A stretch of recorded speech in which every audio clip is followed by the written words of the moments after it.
Hey guys, तो जैसा कि लास्ट पार्ट में हमने देखा था, लियोपार्ड किंग को काफी प्लानिंग करने के बाद तांग संग और मी गोंजी दोनों मिलकर किल कर देते हैं और अब सिटी में एंसेस्टर कोर्ट से जिंग फेंग डीमन एम्परर आ जाता है। और अब आगे इधर की यू जो कि स्काई फॉक्स से है, ये दूसरे डीमन किंग को कहता है जबकि ये इन्वेस्टिगेशन चल रहा है तो फिर कोई भी नहीं जा सकता है। इस पे गोल्डन डियर किंग कहते हैं हम सभी सिर्फ मास्टर को ही फॉलो करते हैं, इस इन्वेस्टिगेशन से हमारा क्या लेना देना है, हमें क्यों कैद किया जा रहा है। यहाँ पर दूसरे देश के भी सभी लीडर्स हैं और ये सभी जानते हैं कि जिंग फिंग डीमन एम्परर का यहाँ पे आने का कारण क्या है और इसका क्या मतलब हो सकता है। ये इन्वेस्टिगेशन के लिए यहाँ पे नहीं आया बल्कि ये सिटी के कंट्रोल को लेने के लिए आया है, जबकि सिटी में कोई भी पावरफुल डीमन एम्परर नहीं है। तो फिर अब नेक्स्ट टाइम की यू और डिंग हाउ इन दोनों को पीकॉक डीमन किंग के डायरेक्ट ब्लड को लाने को कहा जाता है। इस टाइम पे इन लीडर के फेस को देखकर समझा जा सकता है कि ये काफी ज्यादा गुस्से में है। अब लाइट फ्लैश करता है और दो ओल्ड फिगर निकल कर सामने आते हैं, वांग हान और वांग यू। ये दोनों ही पीकॉक डीमन रेस से हैं। वांग यू वुमन है। डिंग हाउ कहता है डीमन एम्परर काफी गुस्से में है जब से आइस डीमन एम्परर गायब हुए हैं और इस मैटर को काफी अच्छे से इन्वेस्टिगेट करना है। वांग यू कहती है इस मैटर का मुझसे और मेरे क्लैन से क्या लेना देना है। अब इनका स्पेस का पावर रिलीज होता है। इसे देखकर डिंग हाउ और की यू ये दोनों भी डर नहीं रहे होते और ये अपने पावर को रिलीज करते हैं। की यू अपने लक एनर्जी को रिलीज करता है। लक एनर्जी को कंट्रोल करना ये काफी पावरफुल स्किल है। कोई भी स्काई फॉक्स क्लैन से पंगा नहीं ले सकता है, नहीं तो फिर उसे पूरे तरीके से ही डिस्ट्रॉय कर दिया जाता है। और जब लक का पावर अपीयर होता है इन दोनों पीकॉक क्लैन के लोगों का ऑरा भी काफी सप्रेस होता है, मगर वांग यू और वांग हान ये अपने पावर को रिलीज करते हैं और ये लक एनर्जी भी गायब हो जाता है। इस पे की यू काफी गुस्सा होता है। वांग यू और वांग हान ये दोनों भी जानते हैं कि लक एनर्जी के अगेंस्ट में फाइट करना ये सही नहीं है। अगर ओपोनेंट अपने लोगों को लक एनर्जी प्रोवाइड करा देता है फिर बैटल भी इनका अगेंस्ट ही हो जाएगा। इनके पास अभी एंसेस्टर कोड के ऑर्डर को फॉलो करने के अलावा कोई और भी चारा नहीं है। अब एक हॉल में सभी पीकॉक रेस के डीमन यहाँ पे गैदर हो जाते हैं। यहाँ पे सभी 7th टियर और इसके ऊपर के लेवल के डीमन अपीयर होते हैं। इतने सारे पावरफुल मॉन्स्टर को देखकर डिंग हाउ और की यू ये दोनों भी काफी सरप्राइज है और ये जानते हैं कि अगर इनके साथ में जिंग फेंग डीमन एम्परर नहीं होते तो फिर आज इनके लिए ये आसान नहीं होता। अब वांग हान कहते हैं मेरे क्लैन से सभी 7th टियर के ऊपर के लोग यहाँ पे आ चुके हैं, जल्दी करो अपना इन्वेस्टिगेशन को खत्म करो। की यू अब कहता है यहाँ पे कौन नहीं है इस टाइम पे। इस पे अब एक वुमन आगे आकर कहती है एक लड़की यहाँ पे नहीं है, वो मिक्स ब्लड है, वो अभी कॉलेज में स्टडी कर रही है। इसे देखकर वांग हान कहता है ये हमारी क्लैन की प्रिंसेस है, ये पीकॉक डीमन किंग की वाइफ है। इसे देखकर की यू भी काफी सरप्राइज है कि ये कितनी सुंदर है। की यू अब मी गोंजी को भी यहाँ पे समन करने को कहता है। इधर जब ये चल रहा है फिर इधर स्काई में अभी दो डीमन एम्परर, एक पीकॉक डीमन किंग और दूसरा जिंग फेंग डीमन एम्परर, ये दोनों एक दूसरे के सामने में है। और सी मो कहता है तो फिर तुम हार मानते हो। इस पे पीकॉक डीमन किंग कहते हैं हार बिल्कुल भी नहीं। इस पे सी मो कहता है मैं पहले हार गया था मगर अभी नहीं। उस टाइम पे मैंने अपने लव को गिव अप कर दिया था पावर के लिए और उस नफरत के कारण से मैं आज इतना ज्यादा पावरफुल भी बन सका हूँ। अभी इसके फिनिक्स लाइन में ज्यादा मेंबर भी नहीं है। इसके फादर को किल कर दिया गया था। अगर अभी ये राइज नहीं करेगा तो फिर इसका क्लैन भी खत्म हो सकता है। ये कहता है मैं हमेशा सोचा करता था अगर मैं एक दिन लेट आता हूँ तो फिर वो तुम्हारे साथ एक दिन और एक्स्ट्रा बिताएगी। इधर पीकॉक डीमन किंग इसकी बातों को सुन रहे हैं और ये कहते हैं तुमने 15 साल पहले कहा था ये सब बकवास है और अब तुम इस बारे में चिंता कर रहे हो। मैं तो तुम्हें थैंक्स कहता हूँ। अगर तुम उस टाइम पे नहीं गिव अप किए होते तो फिर वो मेरी नहीं होती। ज्यादातर मॉन्स्टर को तो लव क्या होता है ये तो पता भी नहीं है, मगर तुम्हें और मुझे पता है। इस पे सीमो कहता है तुम्हें मुझे गुस्सा नहीं दिलाना चाहिए। पीकॉक डीमन किंग कहते हैं मैं तो तुम्हें बस फैक्ट ही बता रहा था। सीमो कहता है वो अभी भी मुझे लव करती है। उस टाइम पे मैं स्ट्रॉन्ग बनने के लिए उसे छोड़कर चला गया था और वो तुम्हारे साथ में चली गई थी। ये सुनकर पीकॉक डीमन किंग कहते हैं तुम्हें कुछ भी नहीं पता है उसे उस टाइम पे क्या सहना पड़ा था और वो कितनी पेन में थी। इस टाइम पे अब सीमो काफी ज्यादा गुस्सा हो चुका है और इसका एनर्जी भी रिलीज होता है। सीमो कहता है तुम्हें पता है कि मैं यहाँ पे क्यों आया हूँ। अगर तुम मुझे डिफीट कर लेते हो तो फिर इस सिटी में यहाँ पे कुछ भी नहीं बदलेगा। अगर मैं जीत जाता हूँ फिर यहाँ का सब कुछ बदल जाएगा। ये सिटी भी मेरा हो जाएगा और इस सिटी के साथ में वो भी मेरी हो जाएगी। ये दोनों अपने फाइट को कैरी सिटी में नहीं करते, ये माउंटेन पे चले जाते हैं, नहीं तो फिर ये कैरी सिटी भी डिस्ट्रॉय हो सकता है इनके फाइट से। इधर कैरी कॉलेज में ऊपर स्काई से दो फिगर नीचे की ओर आकर गिरते हैं और अलार्म भी यहाँ पे बजता है। कैरी कॉलेज का पावर हाउस भी निकल कर सामने आते हैं। डायरेक्टर ली आते हैं और डार्क क्रो को देखते हैं। ये गॉड लेवल पावर हाउस है और साथ ही यहाँ पे वांग हाउ को भी देखते हैं और ये कहते हैं वांग हाउ यहाँ पे कहते हैं एंसेस्टर कोर्ट से मैसेंजर आया है, ये मी गोंजी को देखना चाहता है। ये कहते हैं ये एंसेस्टर कोर्ट यहाँ पे आइस ड्रैगन एम्परर के बारे में इन्वेस्टिगेट करने आए हैं और ये हमारे क्लैन के सभी मेंबर को एक साथ में गैदर होने को बोल रहे हैं। इस पर डायरेक्टर ली कहते हैं मी गोंजी ये हमारे कॉलेज की स्टूडेंट है, ये इस जैसे मैटर में कैसे पार्ट ले सकती है। डार्क क्रो कहता है तुम एंसेस्टर कोर्ट के ऑर्डर को मानने से इनकार कर रहे हो। इस पर डायरेक्टर ली कहते हैं जो करना है करो, मैं कोई भी रूल को ब्रेक नहीं कर रहा। अब जब ये बात कर रहे थे इतने में कॉलेज के अंदर से आवाज आता है, अगर एंसेस्टर कोर्ट इन्वेस्टिगेट करना चाहता है फिर मी गोंजी को जाने दो। इनकी बातों को सुनकर डायरेक्टर ली भी अब ज्यादा कुछ खास कह नहीं पाते। इधर मी गोंजी भी अब इस कमोशन को सुनकर बाहर आ जाती है और ये समझ जाती है कि सिटी में जरूर कुछ ना कुछ गड़बड़ हुआ है। मी गोंजी अब बाहर आकर यहाँ पे डार्क क्रो को देखती है और साथ ही ये वांग हान को भी यहाँ पे देखती है और ये डायरेक्टर ली के पास में आ जाती है। डायरेक्टर ली डार्क क्रो को कहते हैं अगर तुमने इसे हर्ट किया तो फिर अच्छा नहीं होगा। क्रो ज्यादा यहाँ पे कुछ खास कहता नहीं है और ये मी गोंजी को अपने साथ में लेकर यहाँ से चला जाता है। इधर टीचर बिल्डिंग के पास में साइड में तांग संग भी खड़ा होता है। इसके हाथों में झाड़ू है जो कि ये यहाँ पे अपना काम कर रहा था पहले और ये यहाँ पे खड़ा होकर सभी सीन को यहाँ पे ये देख चुका है। मगर अभी ये इस टाइम पे काफी शांत है और ये एक जगह पे ही है। ये भी जानता है कि ये अभी काफी पावरफुल लोगों के साथ घिरा हुआ है। अगर ये अपने पावर को थोड़ा सा भी रिलीज करता है फिर ये पकड़ा जा सकता है। फिलहाल तो ये कुछ भी नहीं कर सकता है। इधर जब डार्क क्रो चला जाता है फिर ऊपर स्काई में लाइट फ्लैश करता है। दो फिगर भी देखते हैं। इन्हें देखकर दूसरे भी काफी सरप्राइज होते हैं क्योंकि ये दोनों डीमन एम्परर हैं। एक पीकॉक डीमन किंग है और दूसरा सियामू है। पीकॉक डीमन किंग है ये 11th टियर पे है और सियामू जो कि 12th टियर पे है। ये दोनों ही काफी पावरफुल है। सभी ऊपर स्काई में इन्हें देखते हैं। इधर तांग संग अभी ज्यादा कुछ खास सोच नहीं रहा। ये तुरंत ही अभी जगह से निकलता है और जिस डायरेक्शन में डार्क क्रो गया था ये उस डायरेक्शन की ओर में आगे बढ़ता है। ये मी गोंजी को अकेला छोड़ नहीं सकता है। इधर मी गोंजी डार्क क्रो के साथ में जाते हुए ये सडनली अटैक कर देती है। इसका सिल्वर लाइट भी फ्लैश करता है और ये काफी करीब से अटैक करती है। मगर इतना करीब से अटैक होने के बाद भी ये डार्क क्रो अपने ब्लैक मिस्ट को रिलीज कर देता है और मी गोंजी के स्पेस के पावर सिल्वर लाइट को ये अपने ब्लैक मिस्ट में फंसा लेता है। इतने में सडनली वाइन्स भी आते हैं और ये वाइन्स मी गोंजी के बॉडी को सपोर्ट करते हैं और इसके बॉडी को कवर करते हैं और पीछे की ओर में खींचते हैं। अभी इस टाइम पे शूरा इसे बचाकर यहाँ से भगा कर लेकर जाता है। सडनली सिल्वर एरो भी शूट होता है क्रॉसबो से। इसमें स्पेस का पावर भी नोटिस किया जा सकता है। एक के बाद एक क्रॉसबो से एरो ब्लास्ट होता है डार्क क्रो की ओर में और मी गोंजी नीचे की ओर में गिर रही होती है एयर से और ये नीचे सिटी में आते ही गायब भी हो जाती है। इधर ये डार्क क्रो वांग यांग को पकड़ लेता है जो कि इसके साथ में था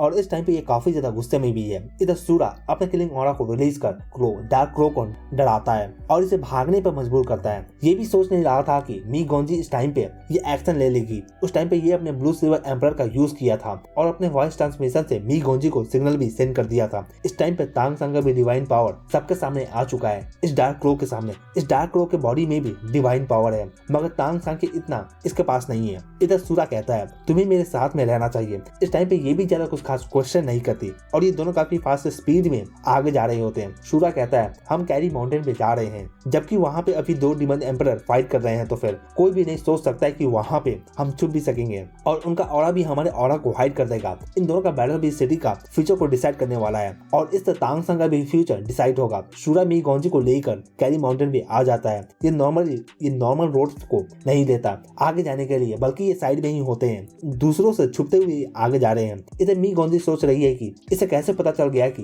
ये डेंजर में भी है और ये तुरंत ही आ गया इसका हेल्प करने के लिए। माउंटेन पे जाते हुए ये दोनों फील करते हैं कि इन दो डीमन एम्परर का बैटल सच में काफी ग्रेट है। यहाँ तक इन दोनों के बैटल का इफेक्ट भी आ रहा है। इधर साल्वेशन एकेडमी में एयर में इस तरह का बैटल को फील कर अब सभी लोग बाहर आ जाते हैं। मेयर निकल कर आते हैं, टीचर शुरू भी निकल कर आते हैं। ये देखते हैं कि पीकॉक डीमन किंग फाइट कर रहे हैं और इनका ओपोनेंट भी मेयर भी सभी को अपने अपने पावर को हाइड करने को कहते हैं और ये कहते हैं ये लोग फाइट कर रहे हैं अभी हम पे कोई भी डेंजर नहीं है। ऊपर स्काई में अभी सिर्फ दो ही कलर को देखा जा सकता है, एक गोल्ड और एक सिल्वर कलर को। गोल्ड ऊपर एयर में 80% एरिया को कवर किए हुए और सिल्वर लाइट ऊपर एयर में 20% एरिया को कवर किए हुए। पीकॉक डीमन किंग यहाँ पे अपने सिल्वर लाइट स्पेस पावर से अटैक करते हैं। इधर सी मूव अपने गोल्डन लाइट को रिलीज कर अटैक करता है। ऊपर स्काई में फाइट के दौरान काफी सारे स्पेस क्रैक्स भी ओपन होते हैं। सियामू अपने पावर से ये स्पेस के पावर को सील कर रहा है। तुरंत ही अब पीकॉक डीमन किंग इनके पीछे का पीकॉक का फेदर भी डबल हो जाता है और सडनली ये पावर ब्रस्ट होता है और पूरा ही स्काई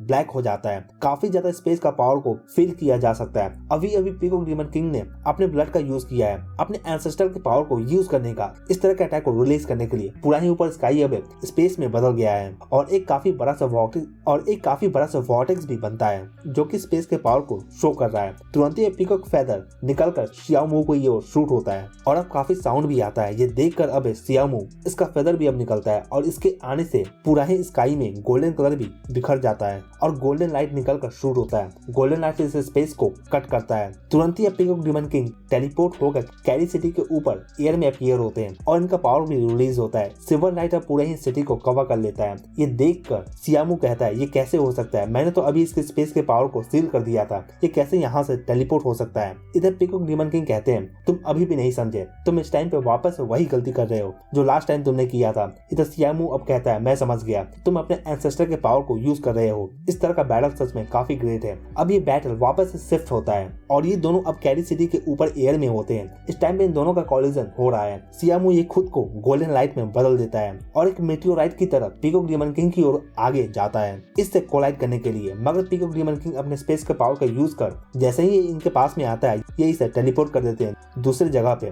और एक जोरदार एक्सप्लोजन होता है। इस तरह का अटैक से सिटी में भी काफी अर्थक्वेक आना स्टार्ट होता है। इस टाइम पे मी गोंजी ऊपर स्काई में ये इस तरह के पावर को फील कर रही है। सडनली पीछे से आवाज आता है मैंने तुम्हें ढूंढ लिया, डार्क क्रो वापस आ चुका है। तुरंत ही अब शूरा और मी गोंजी दोनों भागने लगते हैं। मी गोंजी का पावर रिलीज होता है और उसके फोरहेड पे गोल्डन क्राउन का सिंबल भी बनकर सामने आता है। इसे देखकर डार्क क्रो भी कहता है तो इस कारण से ही तुम मुझसे भाग रही थी। ये समझ जाता है कि ये फ्यूचर में पीकॉक डीमन रेस की सक्सेसर बनने वाली है। ये सोचता है कि अगर ये इसे कैप्चर कर लेता है फिर इसका ये काफी बड़ा अचीवमेंट हो सकता है। मी गोंजी इस फाइट में अब पूरा अपना एनर्जी को रिलीज कर ये फाइट करती है। ये नहीं जानते कि इस बार शूरा इसका कितना ज्यादा हेल्प कर सकता है, मगर ये अपने फुल पावर में फाइट कर रही है। इस टाइम पे इसके पास कोई और चारा भी नहीं है। इस टाइम पे डार्क क्रो का बॉडी पूरी तरह से ब्लैक मिस्ट में कवर होता है। फाइट के दौरान जब मी गोंजी हार रही होती है फिर ये अपने सेकंड ब्लड लाइन का यूज करती है और इसका हेयर का कलर भी सिल्वर से ब्लू में चेंज होता है। इसे देखकर डार्क क्रो भी काफी सरप्राइज होता है कि इसके पास है डबल ब्लड लाइन है। डार्क क्रो देखता है कि इसका सेकंड ब्लड लाइन एक व्हाइट टाइगर का ब्लड लाइन है। व्हाइट टाइगर जो कि एक डीमन एम्परर है। व्हाइट टाइगर एम्परर ये एक ब्राइट टाइगर क्लैन के रेस से है और एक काफी पावरफुल डीमन एम्परर भी है। इस टाइम पर डार्क क्रो भी काफी हैरान है। तुरंत ही अब मी गोंजी यहाँ से भागना स्टार्ट करती है। इधर स्काई में इन दोनों डीमन एम्परर का अभी भी तीसरा कॉलिजन हो रहा है और इस तरह पूरा ही जगह शेक कर रहा होता है। इधर डार्क क्रो ये ब्लैक मिस्ट का यूज कर सकता है और ये अपनी एबिलिटी का यूज कर दूसरे का ब्लड लाइन को भी फॉलो कर सकता है और इससे इसका ब्लड लाइन स्ट्रॉन्ग बनता है। मी गोंजी भी जानती है कि ये गॉड लेवल पावर हाउस से जीत नहीं सकेगी और ये सोचती है कि अब सब कुछ खत्म हो चुका है। मगर इतने में सूरा आता है और इसे पकड़ता है और इसे लेकर साइड में जाता है। इसे देखकर डार्क क्रो कहता है मी गोंजी अभी बेहोश हो चुकी है। इधर डार्क क्रो इसे देखकर कहता है तुम कौन हो। डार्क क्रो को सूरा से काफी ज्यादा किलिंग ऑरा भी फील होता है और साथ ही ये काफी डिवाइन ऑरा को भी फील कर सकता है। अब सूरा कहता है तुम्हें क्या लगता है तुम हम दोनों को ढूंढ कर यहाँ से लेकर जा सकते हो, मगर मेरे होते हुए तुम यहाँ पे कुछ कर भी नहीं सकोगे। डार्क क्रो अभी भी सरप्राइज है सूरा को देखकर। ये देखता है कि ये 7th ईयर पे है और ये एक ह्यूमन की तरह ही लग रहा है। डार्क क्रो देखता है कि सूरा के बॉडी से व्हाइट हैलो रिलीज होता है लाइट का और इसके आते ही इसके बॉडी से अब काफी पावरफुल मैजेस्टिक फोर्स रिलीज निकलता है और इस फोर्स से ये डार्क क्रो भी हिल नहीं पाता। इधर स्काई में इन दोनों डीमन एम्बर का हालत भी सही नहीं है। सियामू सोचता है अब पीकॉक डीमन किंग ये ज्यादा टिकने वाला नहीं है, बस 2 और कॉलिजन और ये डिफीट हो जाएगा। इनके कॉलिजन से सिटी को भी काफी डैमेज हो रहा है, मगर ये इस बारे में चिंता नहीं कर रहा। सियामू कहता है हार मान लो, अगर तुम ऐसा करते हो फिर तुम्हारे लोग भी जिंदा रहने वाले हैं और मैं इस सिटी को भी डिस्ट्रॉय नहीं करूंगा। आफ्टर ऑल ये वो जगह है जहाँ पे वो भी रहती है। इस पे पीकॉक डीमन किंग ये कहते हैं तुम्हें क्या लगता है हम हार मान लेंगे? ऐसा नहीं होने वाला है। अगर मैं अपने एंसेस्टर के सभी पावर को भी यूज करना पड़े तो भी मैं हार नहीं मानने वाला हूँ। ये सुनकर सियामू भी सरप्राइज है। ये जानता है कि अगर ये अपने फॉरहेड के गोल्डन क्राउन के पावर को पूरी तरह से बर्न कर देता है फिर इसका एंसेस्टर का पावर भी इसके क्लैन से चला जाएगा। इस टाइम पे ये दोनों में कोई भी हार मानने को रेडी नहीं है और सीम 4th कॉलिजन का प्रिपरेशन करता है। ये देखकर पीकॉक डीमन किंग अपने गोल्डन फेदर का यूज करता है। इस टाइम पे पूरा स्काई ही डार्क हो चुका है। Peacock demon king golden feather का यूज करने के कारण से इसका पावर भी काफी कम हो जाता है। इस बार इसे इस अटैक को रोकने के लिए काफी बड़ा कीमत भी चुकाना पड़ा है। इस कॉलिजन के बाद कोई भी देख सकता है कि पीकॉक डीमन किंग अब 5th कॉलिजन को हैंडल नहीं कर सकेगा और सबसे इम्पोर्टेंट ये है कि इस बार इसका गोल्डन फेदर का पावर भी अब काफी कम हो चुका है और इसके कारण से इसके कल्टीवेशन पे भी काफी असर पड़ा है। इस टाइम पे कैरी माउंटेन पे डार्क क्रो सूरा से काफी प्रेशर को फील कर रहा है और ये सोचता है कि ये है कौन। सूरा अपने फॉरहेड को टच करता है और एक गोल्डन लाइट रिलीज होता है जो कि इसके बॉडी को ही कवर करता है। डार्क क्रो देखता है कि सूरा के पीछे एक काफी बड़ा सा एयर में ट्रांसपेरेंट इमेज बनकर निकलता है और ये फिगर एक ट्राइडेंट को पकड़े हुए है। ये एक सी गॉड की तरह दिख रहा है। इधर इस टाइम पे ये दोनों डीमन एम्परर भी इस ब्लू ट्रांसपेरेंट फिगर को एयर में देख पाते हैं और इसे देखकर ये सोचते हैं ये क्या ब्लू ओशियन से कोई पावर हाउस आया है यहाँ पे। फेरी कॉन्टिनेंट के पास में एक ओशियन है जहाँ पे काफी सारे क्रिएचर रहते हैं। कहा जाता है कि वहाँ पे काफी पावर हाउस भी रहते हैं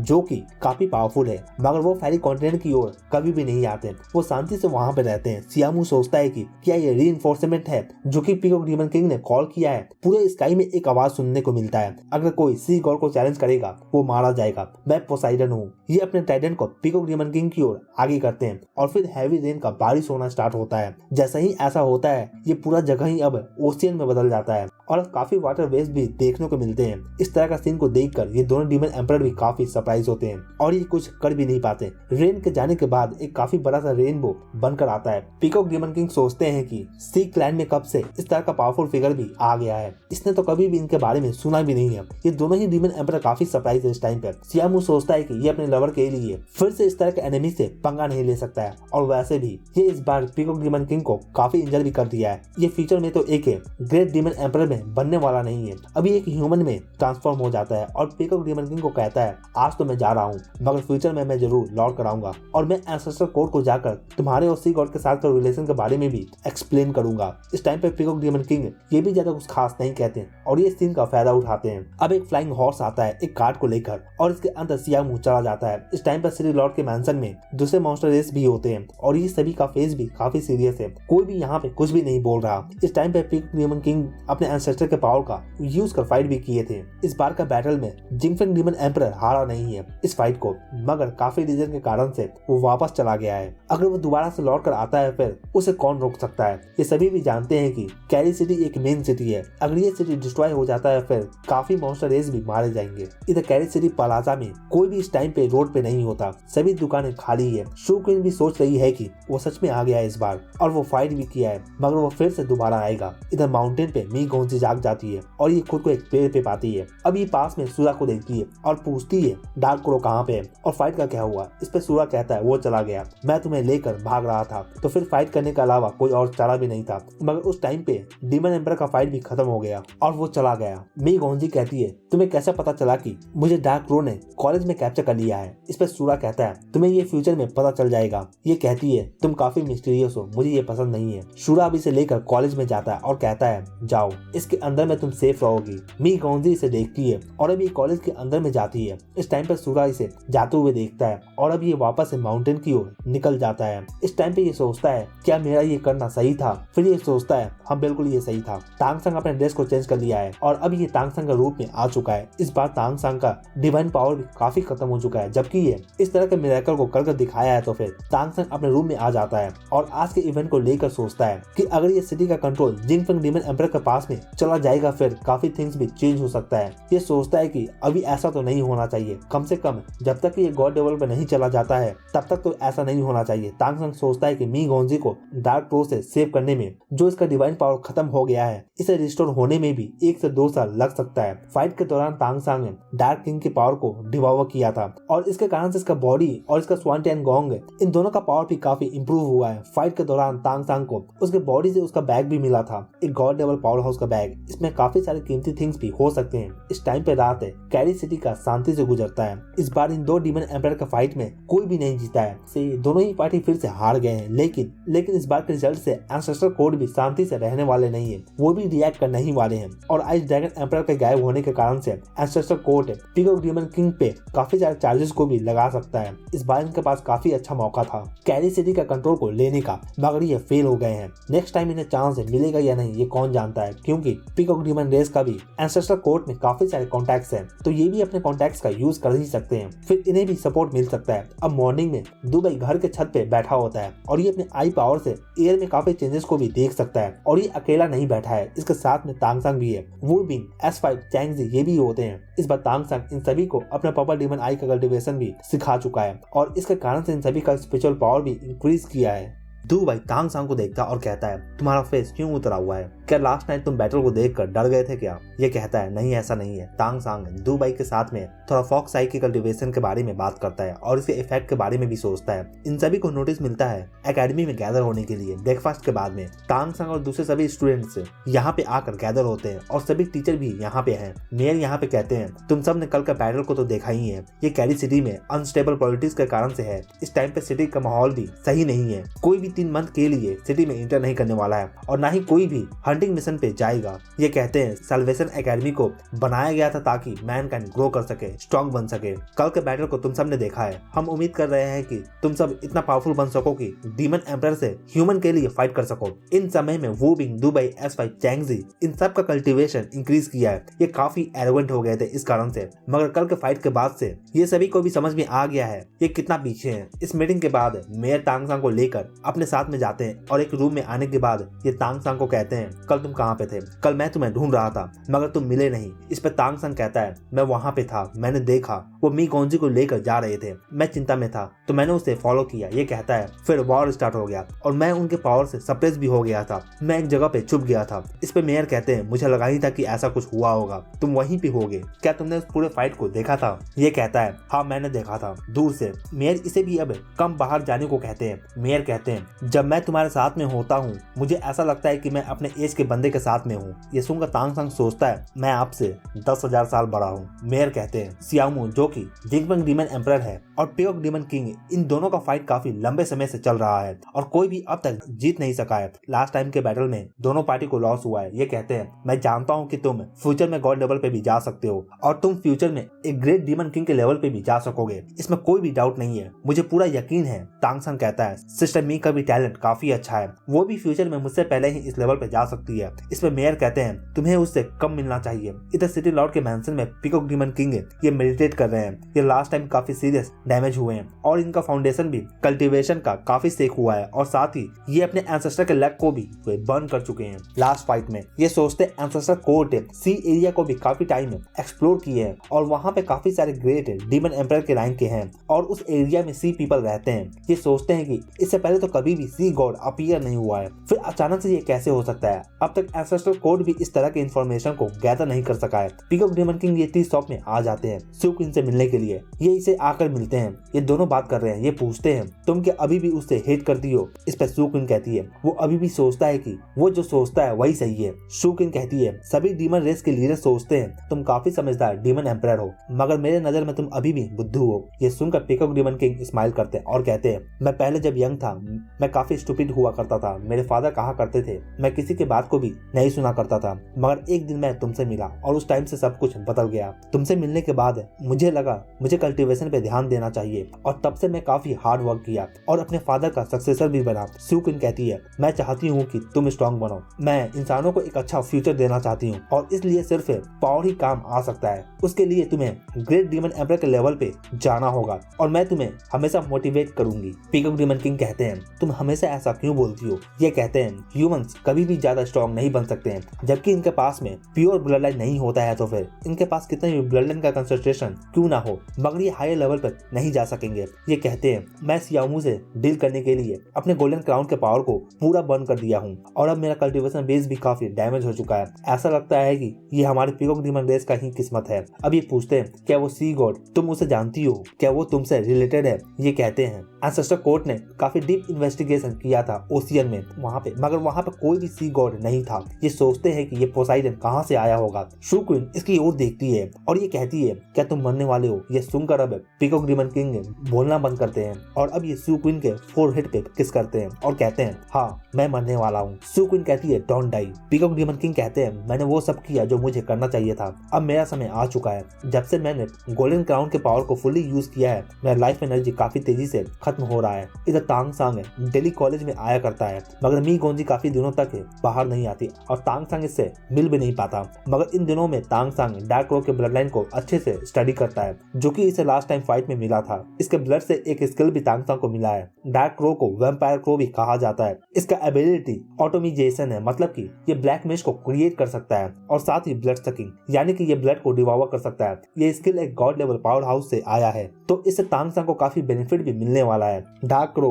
ये ज्यादा स्ट्रॉन्ग मॉन्स्टर रेस से नहीं आते, मगर इसका ब्लड भी एक रॉयल फैमिली से है और इनके रेस में काफी कम मेंबर भी है, तो इनका ब्लड भी काफी प्योर ही होता है। जबकि तांग सांग 7th ईयर पे आ चुका है, फिर इसके पास में एक खाली स्लॉट है। जबकि ये लियोपार्ड स्किल को रिमूव कर चुका है, तो फिर लेवल अप के टाइम पे मी गोंजी तांग सांग के पास आती है। जब तांग सांग साफ सफाई का काम कर रहा था कॉलेज में, ये कहती है मैं जा रही हूँ, मुझे नहीं पता कि मैं कब लौट कर आऊंगी। तांग सांग कहता है मैं भी आऊंगा, तुम कहाँ पे जा रही हो? ये कहती है मैं अपने फादर के साथ में बंद रूम में कल्टीवेशन करने जा रही हूँ, इसमें काफी टाइम लग सकता है, पता नहीं कितना, मगर मैं जा रही हूँ, मैं गुड बाय बोलने आई थी। तांग सांग इसे अब इसके फादर के इंजरी के बारे में पूछता है। इस पे ये कहती है वो ठीक है, मगर वो काफी इंजर है। तांग सांग को ये लगा ही था। तांग सांग इसके साथ में कॉलेज के गेट के पास में आ जाता है, इसे यहाँ पे छोड़कर ये चला जाता है। मी गोंजी इस टाइम पे इसके बैग में एक कप ऑफ टी है और ये इसे होल्ड करती है और वेट करती है। थोड़ा वेट करने के बाद में एक आवाज आता है और इसे जंगल की ओर में इसे कॉल करता है। यहाँ पे आने के बाद सूरा इससे कहता है सॉरी मैं लेट हूँ, सूरा आ चुका है। जब मी गोंजी देखती है सूरा ठीक है, फिर ये रिलीफ फील करती है।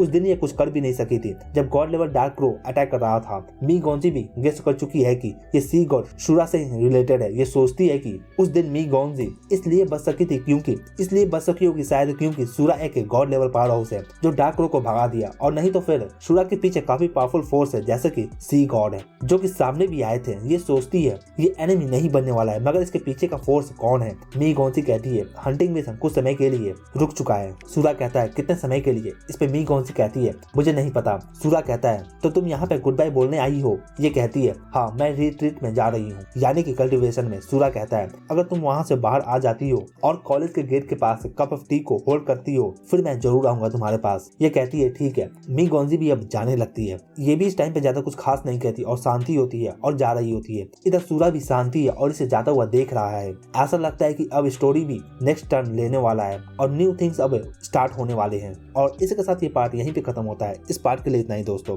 आगे का स्टोरी हम नेक्स्ट पार्ट में देखेंगे। वीडियो अच्छा लगा हो तो वीडियो को लाइक जरूर करें और अगर आप चैनल पर नए हैं तो चैनल को जरूर सब्सक्राइब करें ऐसे और भी एनीमे एक्सप्लेन के लिए। Thank you.